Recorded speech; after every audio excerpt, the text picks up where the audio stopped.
So, ayan na. Mag-update tayo about sa ano ni Didong, sa kanyang lamay, sa mga alam ko lang to guys ha. I-update ko kayo kasi ang daming nagtatanong eh.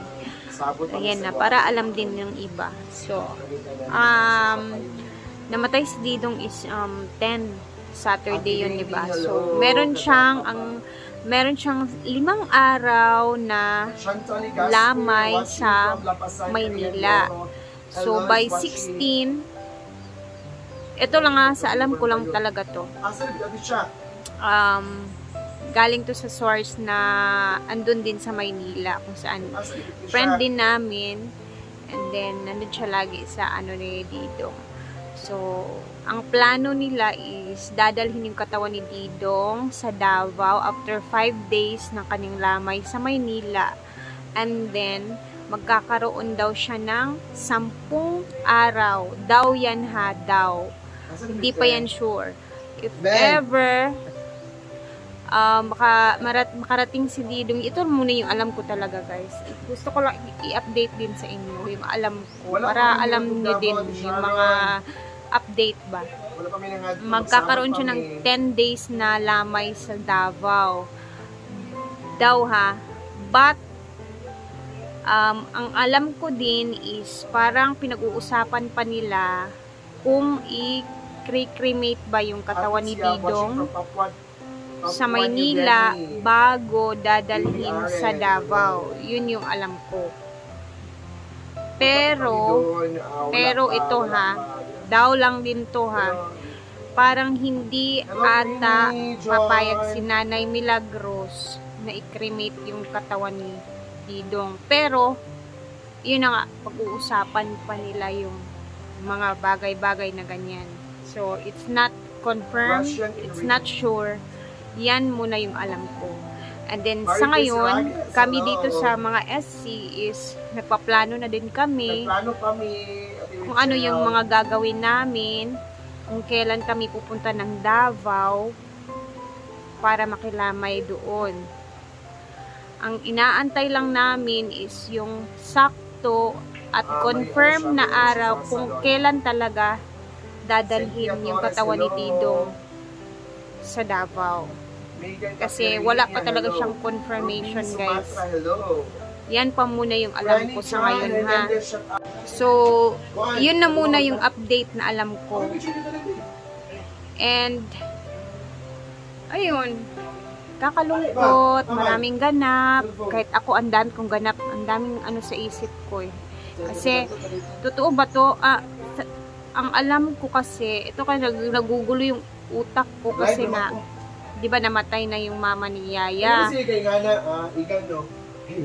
Ililibing yung mama ni Yaya sa 14. So, magla-last vigil kami sa 13. And then, lilito yung isip ko ba kasi, syempre, ililibing yung mama niya. Ano man, alayra, uy. Kalay, Tapos, yung pinsan ko, burol din sa 16, yung cancer na pinsan ko na namatay. Okay lang din yung kay Didong kasi medyo mahaba-haba daw. Daw pa ha. I'm not sure pero hindi pa talaga siya confirmed. Yun lang talaga yung alam ko muna. So hopefully matuloy yung 10 days na lamay ni Didong sa Davao para medyo ano naman siya. Hindi malapit sa petsa ba, parang ganun. Tapos tawag ani oy. Totoo ba yung bawal ka pumunta sa bali 2 libing sa isang month ba yun? Ewan ko totoo ba yan? Bahala na. Importante makapagbisita. Basta yun na.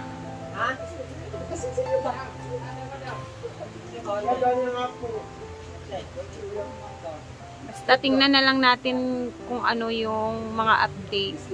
Ha? Kasi kami din dito is nag-aantay din kami ng mga confirmations and update. And don't worry kasi pupunta kami talaga sa ano ni Didong sa Davao. Marami kaming pupunta doon. basta yun lang muna yung update natin sa ngayon. Ayan na si Inday. Hello. So ano yung masasabi mo sa nangyari kay Didong?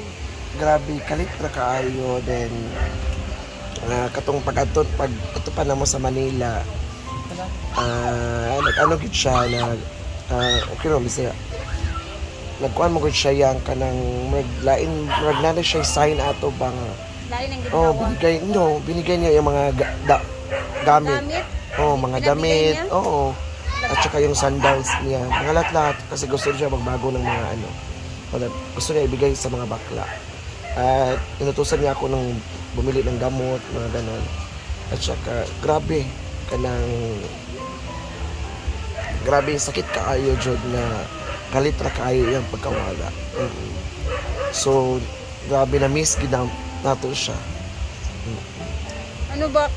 Anong natutunan mo? Kasi nga, di ba sabi nila, bawal na daw tayo masyado sa kakainin ng mga tataba, mga inuman. Oily daw. Kasi tumatanda na din tayo, di ba, Lai? Oo, diligin na to mga tama naman yung sinabi nila na advice naman yun para sa atin. Para sa atin, oo. So, diligin na to matag na ang panahon. Oo. Baskog pa siya ito nga time, pero nilaban ka po siya. 47. 47. 48 siya ngayong October. Grabe. Rest in peace, Day. Salamat sa imong kaayo. Gapon ako nagilaka sa imo nga, oy. Kaya ako din kahapon, ang bigat ng pakiramdam ko kahapon. Basta pinilit ko lang mag-vlog kahapon. Oo, no? Kaya nagbisibisihan. Ako vlog kahapon, yung murag nalain ko ba? Nakuan ko.